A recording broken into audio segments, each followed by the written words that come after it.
নমস্কার বন্ধু, আমি ভাস্বতী। তোমরা রয়েছ রঙিন সুতোর মায়া জালে। বন্ধুরা, কাজটা একই, তবে স্টিচ এক, কিন্তু কাজটা নতুন। কমলা রঙের শাড়ি, একদম সুতির শাড়ি। সেই সুতির শাড়িতে একটু ফেব্রিক করা আছে। সেই ফেব্রিকের মাঝখানে দিয়ে দিয়ে আমি এই মিরর ওয়ার্কটা করছি, বড় বড় চেইন স্টিচ দিয়ে। তোমরা দেখতেই পাচ্ছ এই রকম জিনিসটা তৈরি হচ্ছে।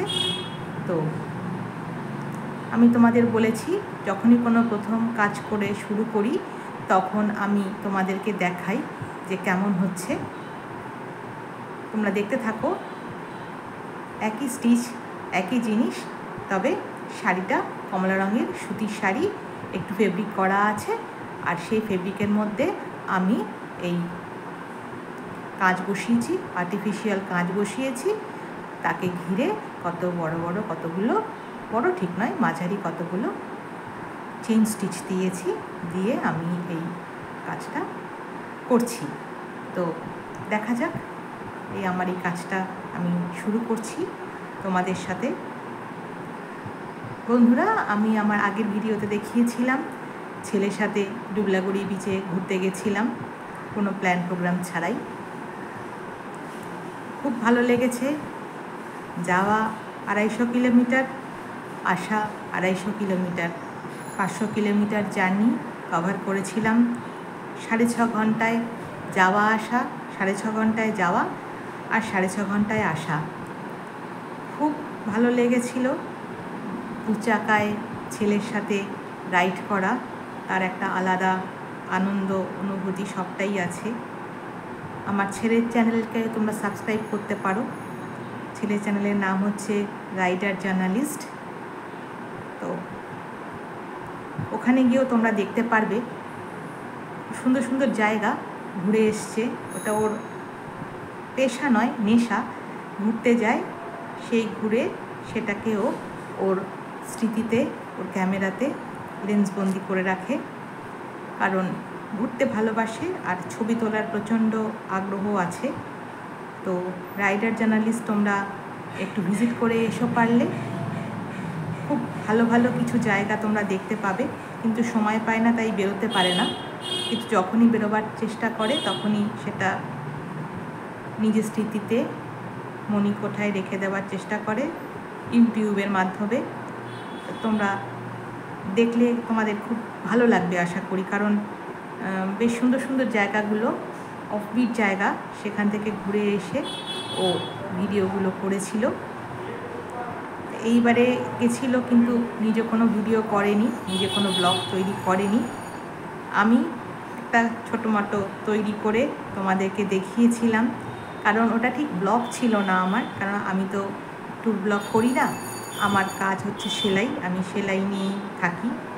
কিন্তু এত সুন্দর ঘুরেছি, এত নির্জন, এত নির্জন কোনো বিচ হতে পারে সত্যি আমার ধারণা ছিল না। আমি ইউটিউব চ্যানেলে দেখেছিলাম যে ডুবলাগড়ি বিচ খুব নির্জন, নিস্তব্ধ, কিন্তু সেটা নিজে উপভোগ করার একটা আলাদা জায়গা অবশ্যই আছে ভাই, মানতেই হবে। মানে ঝাউবন দিয়ে যাওয়া, একদম ফাঁকা নির্বিড়ি, মানে নির্জন যাকে বলে, নিজের নিঃশ্বাসটাই শুধু নিজে শুনতে পাওয়া যাচ্ছে। তো নির্জনতাটা আমার খুব প্রিয়, আর সেই নির্জনতাটাকে উপভোগ করার যে আনন্দ, সবটা মিলেমিশে একটা আলাদা অনুভূতি তৈরি হয়েছিল। আর সব থেকে ভালো লেগেছিল সেটা হচ্ছে নিজের ছেলের সঙ্গে বাইকে রাইড করা। এর একটা আলাদা অনুভূতি আছে। কাপেলরা যায়, বন্ধু বান্ধবরা যায়, কিন্তু ছেলের সাথে, ছেলের পিলিয়ন হয়ে তার সঙ্গে ঘোরার যে একটা আলাদা অনুভূতি, সেটা যে না গেছে সে কিন্তু বুঝবে না। আর কম রাস্তা তো নয়, বেহালা টু ডুবলাগড়ি, মানে 250 কিলোমিটার যাওয়া, 250 কিলোমিটার আসা।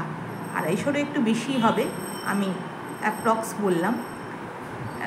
ন্যাশনাল হাইওয়ে 60, দারুণ লেগেছে। মানে মাখন রাস্তা যাকে বলে, আর কি বলবো, আমার ভিডিওতে আমি দেখিয়েওছি তোমাদেরকে। মানে ভীষণ সুন্দর লেগেছে। মানে লাল কাঁকড়া, মানে কাছাকাছি যেতেও লাগছে না, মানে কিছুটা মানে 3-4 হাত আগেই শব্দ বুঝে ওরা বালির ভিতর ঢুকে যাচ্ছে, আর না হলে পিলপিল করে এগিয়ে যাচ্ছে। শুধুই লাল কাঁকড়া মার্চ পাস করে আসছে, এক একটা শ্রেণীবদ্ধ হয়ে আসছে, আবার তারা বিচের দিকে ফিরে যাচ্ছে বা ওই বালিয়াড়ির মধ্যে নিজেদের গর্ত করে করে সেখানে নিজেদেরকে ঢুকিয়ে নিচ্ছে। আমি তোমাদেরকে ভিডিও করে দেখাতে পারিনি, ছবিও তুলতে সেভাবে পারিনি, কেন ওরা এত দ্রুত গতিতে চলাফেরা করছে, আমার পক্ষে অন্তত সম্ভব হয়নি সেই লাল কাঁকড়াদের ছবিতে তুলে রাখা বা ক্যামেরা বন্দি করা। কিন্তু দু চোখের ক্যামেরাতে যা নিয়ে এসেছি বন্ধু, বেশ ভালো লেগেছে।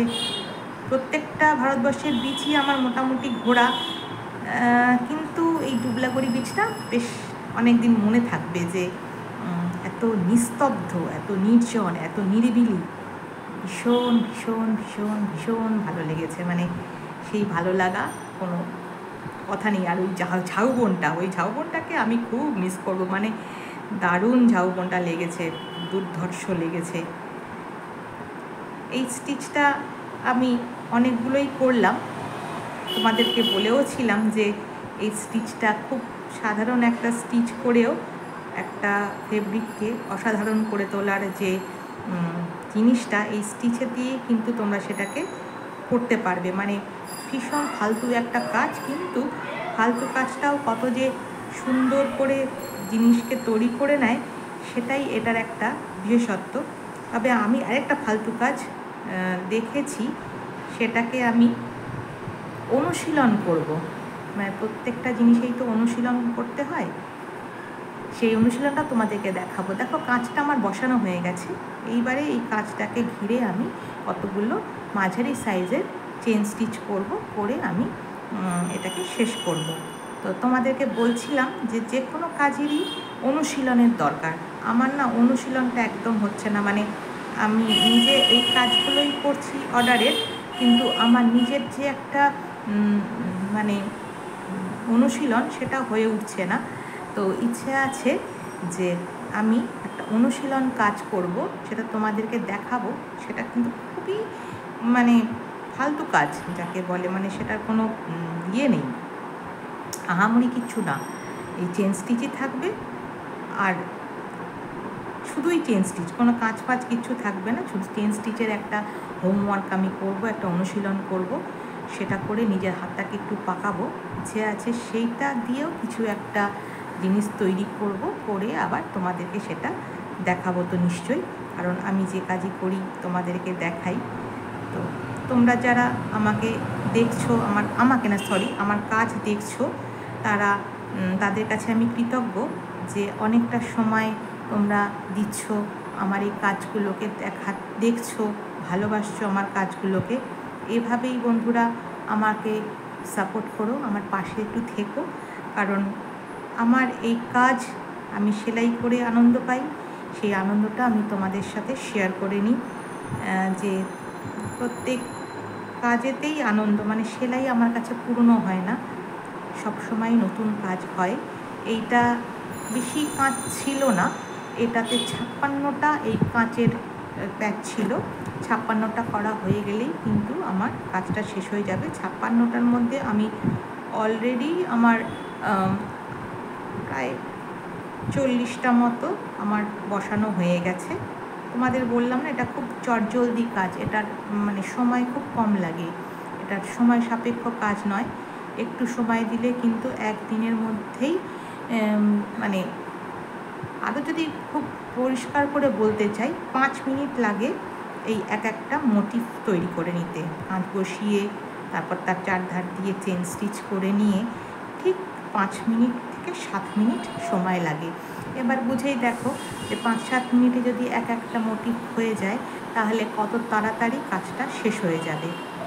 তো এই কাজটা করতে করতে আমি আরেকটা নতুন কাজেও হাত দেব, সেটা আবার তোমাদেরকে দেখাবো, কিন্তু এখন বলছি না। অবশ্যই সেটা গুজরাটি নয়, গুজরাটি কাজের শাড়ি যা আছে সেটা আঁকা হচ্ছে এখন। আমি যেটুকু করেছিলাম সেটুকু তোমাদের করে দেখিয়েছিলাম, তবে এরপরে আমি যে কাজটায় হাত দেব সেটা কিন্তু একটু অন্য সেলাই হবে, অবশ্যই গুজরাটি নয়। সেটাও আমি যখন করব এই কাঁচের কাজটা শেষ করে নিয়েই ধরে আবার তোমাদেরকে সেটাও আমি করে দেখাবো যে কেমন হলো বা আমি কীরকম কাজটা করলাম। এই কথা বলতে বলতে আমার আর 2টো চেন স্টিচ করলে কিন্তু বন্ধু এই কাজটা শেষ হয়ে যাবে। তো একদম চুলচেরা মেজারমেন্ট করে আমি বসাইনি, আমার চোখের আন্দাজে বসিয়েছি, সুতরাং একটু স্পেসের ছোট বড় থাকছে, তো সেটা খুব একটা খারাপ লাগছে না। আমি একদম চুলচেরা ইঞ্চি টেপ মেপে আমি এই কাজটা করিনি, আমার নিজের চোখের সৌন্দর্যের উপর নির্ভর করেই কিন্তু আমি এই কাজটাকে করেছি। করে দেখো এই চেন স্টিচ করে আমি এই মোটিভটা শেষ করলাম। তো শেষ হলো আমার একটা মোটিভ, আর গোটা 10 মোটিভ আছে। সেই মোটিভটা শেষ করে নেওয়ার পরেই আমার এই শাড়িটা কমপ্লিট হয়ে যাবে। তো তোমাদের সাথে গল্প করতে করতে বন্ধুরা আমি এই কাজটা শেষ করলাম। দেখা হচ্ছে আগামী পর্বে নতুন সেলাই নিয়ে, নতুন কাজ নিয়ে। আমার কাছে নতুন, তোমাদের কাছেও নতুন, কিন্তু আমার কাছে কোনো সেলাই পুরনো হয় না, সবটাই নতুনই থাকে। তো আমাকে একটু সাপোর্ট করার জন্য আমার চ্যানেলটাকে তোমরা সাবস্ক্রাইব করবে, লাইক করবে, শেয়ার করবে বন্ধুদের সাথে। আর কি বলবো, ভিডিওটা বেশি বড় করার দরকার নেই, কাজটা শেষ করে ফেলেছি। দেখা হবে আগামী পর্বে অবশ্যই নতুন স্টিচ নিয়ে, নতুন কাজ নিয়ে। ততক্ষণ পর্যন্ত বন্ধুরা সবাই খুব ভালো থাকবে, সাবধানে থাকবে। টাটা।